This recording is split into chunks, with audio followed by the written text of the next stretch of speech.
Hello everyone. आज हम class 10 science का चैप्टर नंबर 12 का लेक्चर नंबर 4 करेंगे। लास्ट लेक्चर में हमने सर्किट डायग्राम के बारे में पढ़ा था। इस वीडियो में हम ओम्स लॉ पढ़ेंगे, ठीक है।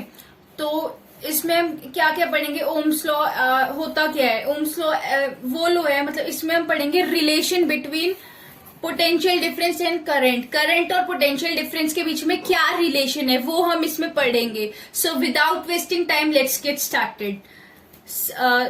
मतलब ओम्स लॉ, पहली बात तो लॉ क्या होता है। लॉ एक ऐसी चीज है जो हर जगह एप्लीकेबल हो, ठीक है। वो कहीं भी चेंज नहीं हो सकता, वो हर जगह एप्लीकेबल होगी, ठीक है। तो उसको बोलते हैं लॉ, जो हर जगह फॉलो हो रही हो, ठीक है। ओम्स का लॉ क्या बताता है? ओम्स का लॉ बताता है relation between potential difference and current और पोटेंशियल डिफरेंस के बीच में क्या रिलेशन है, ये ओम्स लॉ बताता है, ठीक है। जैसे जैसे आप पोटेंशियल डिफरेंस बढ़ाओगे, जैसे जैसे आप पोटेंशियल डिफरेंस बढ़ाओगे वैसे वैसे करंट बढ़ेगा, ठीक है। ये कैसे? हमने क्या पढ़ा था? पोटेंशियल डिफरेंस होता क्या है? पोटेंशियल डिफरेंस होता क्या है? Energy required to move 1 coulomb of charge from one position to another, ठीक है। जितनी ज्यादा आप एनर्जी प्रोवाइड कराओगे, ठीक है, जितनी ज्यादा आप एनर्जी प्रोवाइड कराओगे उतनी ज्यादा अच्छे से करंट, उतने ज्यादा अच्छे से इलेक्ट्रॉन फ्लो होंगे and flow of electron is known as current. तो उतना ज्यादा करंट फ्लो होगा, उतना ज्यादा करंट होगा उस कंडक्टर का, क्लियर। क्योंकि जितनी ज्यादा आप एनर्जी प्रोवाइड कराओगे उतने अच्छे से इलेक्ट्रॉन मूव करेंगे, और जितने अच्छे से इलेक्ट्रॉन फ्लो करेंगे, इलेक्ट्रॉन मूव करेंगे, उतने अच्छा ही करंट उसमें प्रोड्यूस होगा। Is it clear? I hope ये क्लियर होगा। किसी को डाउट हो तो कमेंट सेक्शन में लिख देना। तो यही बोल रहा है कि current flowing through a conductor is directly proportional to potential difference across its two ends providing all physical condition unchanged. यही कह रहा है कि एक कंडक्टर में से जो करंट फ्लो करता है वो डायरेक्टली प्रोपोर्शनल है। डायरेक्टली प्रोपोर्शनल मतलब अगर ये बढ़ेगा तो ये भी बढ़ेगा, ओके। अगर ये बढ़ेगा तो ये भी बढ़ेगा, पोटेंशियल डिफरेंस को बढ़ाओगे तो ये भी बढ़ेगा। यही इन प्रोपोर्शनैलिटी का, डायरेक्टली प्रोपोर्शनैलिटी का वो होता है फंडा, कि अगर एक को इंक्रीज करोगे तो दूसरा भी इंक्रीज होगा। तो ये पोटेंशियल डिफरेंस अगर आप बढ़ाते हो तो करंट भी इंक्रीज हो रहा है, ठीक है। Is it clear? और इसमें बोला है providing all physical condition unchanged, और जितनी भी फिजिकल कंडीशन है जैसे कि टेम्परेचर, ये सब कुछ ये सेम होना चाहिए, ये इसमें फ्लक्चुएशन नहीं आनी चाहिए, ये सेम होना चाहिए। Is it clear? डाउट हो तो कमेंट सेक्शन में लिखिए। फिजिकल कंडीशन मीन्स जैसे कि टेम्परेचर, ओके, क्लियर। तो इसको मैथमेटिकली रिप्रेजेंट करते हैं। देखो इस साइड लिखते हैं, लेफ्ट हैंड साइड आप लिखोगे इफेक्ट और राइट हैंड साइड लिखोगे कॉज। Effect and cause. तो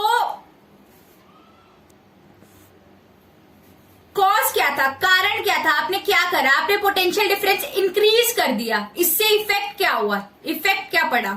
करंट भी इंक्रीज हो गया कंडक्टर का, कंडक्टर या किसी कंपोनेंट का, ठीक है।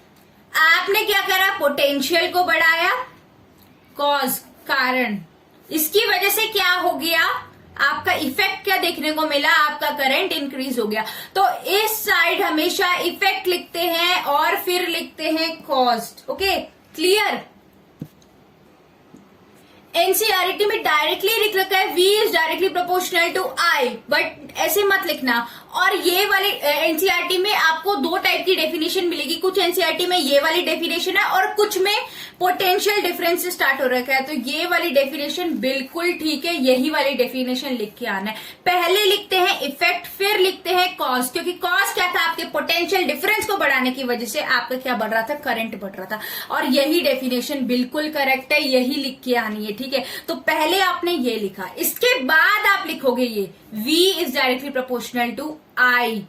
ये प्रोपोर्शनैलिटी का साइन है, ठीक है, डायरेक्टली प्रोपोर्शनैलिटी का साइन है। प्रोपोर्शनैलिटी का साइन हटा के एक कांस्टेंट लगता है, एक कांस्टेंट लगता है, वो इधर आर है। ये प्रोपोर्शनैलिटी का साइन था, इसको हटाया, एक कांस्टेंट लगाया बदले में, ये आर। ये आर क्या होता है? Resistance. R is your resistance. Okay, resistance क्या होता है? Property of a conductor to resist the flow of charges through it. एक कंडक्टर की ऐसी प्रॉपर्टी, किसी भी कंडक्टर की ऐसी प्रॉपर्टी जिससे कि वो फ्लो ऑफ चार्जेस को रेजिस्ट करे, रोके, ठीक है, उसको अपोज करे, चार्ज को फ्लो ना होने दे, जैसे अट्रैक्शन वाला फोर्स हो गया, ठीक है। तो वो प्रॉपर्टी जो कि आपके इलेक्ट्रॉन को फर्दर मूव ना होने दे, वही प्रॉपर्टी को आप कहते हो रेजिस्टेंस। Okay, clear? तो ये प्रोपोर्शनैलिटी का साइन हटाया, आर लगाया, where R stands for resistance. Okay, clear? इसका ग्राफ देखोगे ना, इसका ग्राफ देखोगे, वीआई ग्राफ, तो ये स्ट्रेट लाइन होता है हमेशा। ऐसे पेपर में पूछ लेते हैं इसका ग्राफ कैसा आता है, स्ट्रेट लाइन होता है। और ये जो लाइन ये रिप्रेजेंट करती है आपके रेजिस्टेंस को, आर को रिप्रेजेंट करती है ये line. Okay, clear? SI unit is ohm. Resistance की एसआई यूनिट क्या है? ओम, OHM, ओम, ठीक है। और रिप्रेजेंटेड बाय दिस, ठीक है, इससे आप रिप्रेजेंट करते हो ओम को। Okay, clear? ओम्स लॉ किस साइंटिस्ट ने दिया है? जियोर साइमन ओम। जियोर साइमन ओम। और अपने ही नाम से रेजिस्टेंस की एसआई यूनिट दे दी ओम। जैसे आप लोगों ने 1 एम्पियर को 1 वोल्ट को डिफाइन करा था, वैसे 1 ओम भी पूछ लेते हैं एग्जाम में, ठीक है। तो मैंने क्या बताया था, उसी तरीके से आप इसको भी डिफाइन करोगे, उसी तरीके से आप इसको भी डिफाइन करोगे। जैसे आपने एम्पियर को 1 एम्पियर को डिफाइन करा था और 1 वोल्ट को डिफाइन करा था, उसी तरीके से इजीली आप इसको भी डिफाइन कर सकते हो कि 1 ओम क्या होता है। ओम पूछ रखा है, एसआई यूनिट किसकी है? रेजिस्टेंस की। तो आप डेफिनेशन में वही लिखोगे, पर सिर्फ और सिर्फ क्या कर दोगे, अगर एसआई यूनिट पूछा है तो ऊपर नीचे एसआई यूनिट बता दोगे, लिख दोगे। उसकी जो होती है, मतलब फॉर्मूले में देखो ना, जब आपका V equal to I R है, तो R किसके इक्वल होगा? क्योंकि आपको R को ही डिफाइन करना है, ठीक है, रेजिस्टेंस को डिफाइन करना है, तो V अपॉन आई हो जाएगा। और अगर आपको 1 ओम को डिफाइन करना है तो वोल्ट अपॉन एम्पियर हो जाएगा, 1 आ जाएगा, ठीक है। तो 1 ओम को आप कैसे डिफाइन करो? देखो फॉर्मूले से देखो, 1 ओम को कैसे डिफाइन करोगे कि if the potential difference across the ends of conductor is 1 volt and the current through it is 1 ampere, then the resistance is equal to 1 ohm. Clear? Very easy definition. जैसे और definition को define करा था वैसे ही इसको भी define करना है। Okay, clear? इसके बाद रेजिस्टेंस जो कि है वो इनवर्सली प्रोपोर्शनल है आपके करंट के, ठीक है, करंट के। ये देखो इसके नीचे आ रही है ना, इनवर्सली प्रोपोर्शनल है आपके करंट के, ठीक है। क्योंकि ये क्या करती है? अपोज करती है फ्लो ऑफ इलेक्ट्रॉन को। जितने ज्यादा फ्लो ऑफ इलेक्ट्रॉन को अपोज करेगी उतना करंट कम होगा, क्योंकि करंट क्या होता है? फ्लो ऑफ इलेक्ट्रॉन ही तो करंट होता है। उतना ज्यादा कम करंट होगा। तो जितना ज्यादा किसी कंपोनेंट का रेजिस्टेंस होगा उतना कम उसमें से करंट फ्लो करेगा, उतना कम उसमें से करंट फ्लो करेगा, ठीक है। तो इसका इनवर्स का रिलेशन होता है। अगर आप किसी भी कंपोनेंट का रेजिस्टेंस डबल कर देते हो ना, तो उसका जो आपका करंट है वो कितना हो जाएगा? हाफ हो जाएगा। जो पहले था उसका हाफ हो जाएगा, बिकॉज इसका रिलेशन क्या होता है? इनवर्स का रिलेशन होता है। तो इसका डबल करोगे तो इसको हाफ होना पड़ेगा। क्लियर? जैसे मान लो कोई कंपोनेंट था, उसका पहले रेजिस्टेंस था 2 ओम, ओके, सपोज बोला है मैंने, 2 ओम रेजिस्टेंस था इसका। और आपका करंट इसका कितना था? 1 एम्पियर लगा लो, चलो 4 एम्पियर लगा लेते हैं। 4 एम्पियर करंट था, ठीक है। 2 एम्पियर आपका 2 ओम था आपका रेजिस्टेंस और 4 एम्पियर था आपका करंट। आपने रेजिस्टेंस बढ़ा के उसी कंपोनेंट का कितना कर दिया, 4 ओम कर दिया, 4 ओम कर दिया, तो आपका करंट कितना हो जाएगा, हाफ हो जाएगा, that will be 2 ampere, 2 ampere current हो जाएगा। Okay, clear?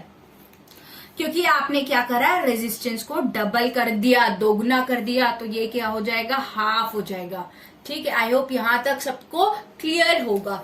ठीक है, तो आप एक कंडक्टर को, गुड कंडक्टर को आप कैसे डिफाइन कर सकते हो? एक गुड कंडक्टर वही होगा जिसकी रेजिस्टेंस, जिस कंपोनेंट की रेजिस्टेंस बहुत कम होगी, ठीक है, वेरी लो रेजिस्टेंस होगा जिसका, वही गुड कंडक्टर ऑफ इलेक्ट्रिसिटी होगा। ठीक है, क्योंकि लो रेजिस्टेंस होगा तो अच्छे से इलेक्ट्रॉन को फ्लो होने देगा, और अच्छे से फ्लो ऑफ इलेक्ट्रॉन होगा तो क्या होगा, करंट प्रोड्यूस अच्छी अमाउंट में होगा। क्लियर?